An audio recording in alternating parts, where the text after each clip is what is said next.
जय माँ ललिता, जय गुरुदेव। जब भी हम किसी तकलीफ से गुजर रहे होते हैं अपने जीवन में, डिप्रेशन, एंजाइटी या फिर किसी तरह का हमारे रिलेशनशिप प्रॉब्लम होती है, तो हम लोग जनरली हमें बोला जाता है कि आप अपने माइंड को डाइवर्ट करो, एक्सरसाइज वगैरह शुरू करो, योगा करो। पर आपको और मुझे पता है कि कितना मुश्किल होता है ऐसे वक्त में एक्सरसाइज की तरफ मोटिवेट हो पाना।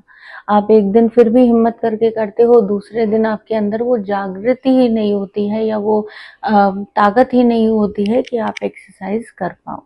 ऐसे में क्या किया जाए? आपके लिए मैं गायत्री मंत्र को आज लेके आई हूँ।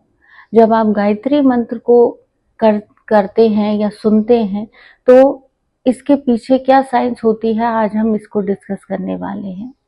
देखिए, हमारे जो पूर्वज हैं या हमारे देश में इतने योगी जिन्होंने जन्म लिया, उन्होंने इतने सारे ग्रंथों में मंत्रों का और उसके पीछे की जो विज्ञान है उसका वर्णन इतना डिस्क्रिप्टिवली किया है कि हम सोच भी नहीं सकते, और एक जन काफी नहीं है उस सबको पढ़ने के लिए। पर आजकल क्योंकि आधुनिक युग है, आजकल क्योंकि कलयुग का युग है, तो हम सबको लॉजिक चाहिए, हम सबको चाहिए कि एक साइंटिफिक एक्सप्लेनेशन हमारे पास हो, ताकि हम कन्विंस हो पाए कि हम हाँ, इस मंत्र को करने से कुछ होता भी है। तो आज उसी नॉलेज को मैं आपके साथ शेयर करना चाहती हूँ।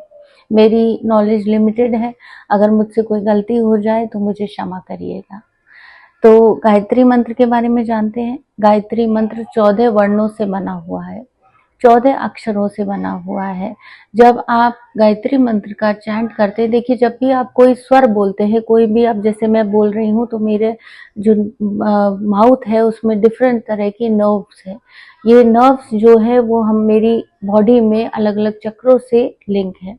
ये हमारी बॉडी एक सितार की तरह होती है, जैसे कि जब हम किसी एक पॉइंट की को प्रेस करते हैं तो एक साउंड निकलती है, एक म्यूजिक कंपोज हो सकता है। इसी तरह से यदि हम अपने बॉडी को इस तरह से सिंक्रोनाइज कर लें, बॉडी की सारी ग्लैंड्स को, कि ये एक रिदमिक वे में बोले या वर्क करे, उसके लिए हमें मंत्र जाप से अच्छा कुछ सॉल्यूशन नहीं है।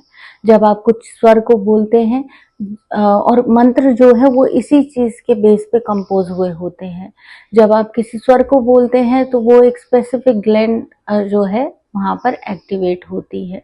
कहा जाता है कि गायत्री मंत्र जो है वो आपके 24 ग्रंथियों को, 24 साइकिक नॉट्स को प्रभावित करता है।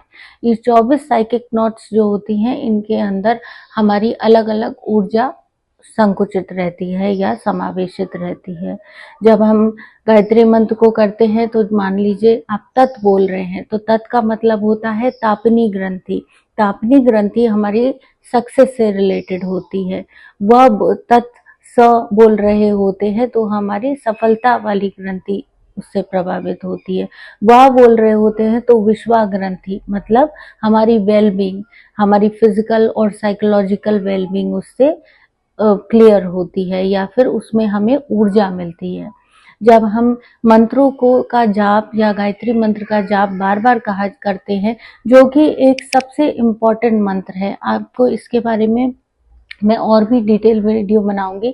मान लीजिए आप अपनी आध्यात्मिक यात्रा में आगे बढ़े हैं और आप मान लीजिए किसी महाविद्या से शुरू कर देते हैं आप, या किसी और चीज से शुरू कर देते हैं, पर आपने गायत्री मंत्र का जाप नहीं किया है, तो ये बहुत मुश्किल हो जाता है हमारे उसमें आगे चढ़ने में, हमारे आध्यात्मिक स्तर को ऊंचा करने में। गायत्री मंत्र जब आप करते हैं तो ये समझिए कि जैसे कि एक रेडियो होता है, वो डिफरेंट डिफरेंट साउंड को कैप्चर करता है और हमें वो ऊर्जा ट्रांसफर होके हमें सुनाई देती है। उसी तरह से जो भी साइकिक वर्ल्ड है, जो भी हायर वर्ल्ड है, वहाँ की जो ऊर्जा है, जब हम गायत्री मंत्र पढ़ते हैं तो उसी से वो चैनलाइज होती है, उसी से हमारी चीज ऊपर तक पहुंचती है या फिर ब्रह्मांड तक पहुंचती है। आप जैसे इसका दूसरा पर्सपेक्टिव ये भी है कि गायत्री मंत्र, गायत्री माँ जो है वो एक तरह से सबसे पहली विद्या है जिसको हम पूजा करते हैं। क्यों करते हैं? क्योंकि जैसे कि आप अगर किसी के घर में जा रहे होते हैं तो यूं ही अचानक से नहीं चले जाते हैं, आप उसके मेजबान को इन्फॉर्म करते हैं। सिमिलरली गायत्री मंत्र एक प्रथम चरण होता है अपनी आध्यात्मिक उन्नति के लिए। ये हो गई आध्यात्मिक उन्नति।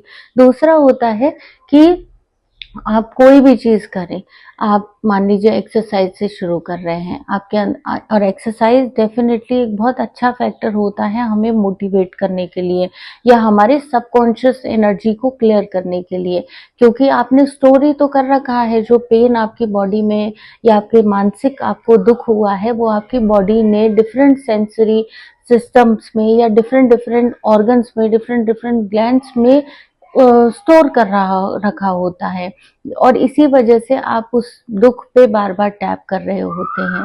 और जब आप गायत्री मंत्र को चैंट करते हैं तो ये सारी एनर्जी क्लियर होने लगती है। गायत्री मंत्र आपके षट चक्रों को भी प्रभावित करता है। षट चक्र मतलब हमारे जो 7 बॉडी में चक्र होते हैं, वहां पर ये समझिए कि हमारे पूर्व जन्म के कर्मों से या फिर हमारे इस जन्म में हमारे जो कर्म है या दुख है उनकी वजह से एक समझिए एक तरह का क्लॉग हो गया है। एक और ये जो क्लॉग होता है इसकी वजह से हमारी ऊर्जा ठीक से नहीं हमारी बॉडी में महसूस होती है, हमारा दिमाग नहीं चलता है। हमें आता बहुत कुछ है, आपने देखा होगा कि आपको बहुत कुछ नॉलेज है पर आप उसको एग्जीक्यूट नहीं कर पाते हैं। वो सारी चीजें इन्हीं ब्लॉकेजेस की वजह से होती हैं।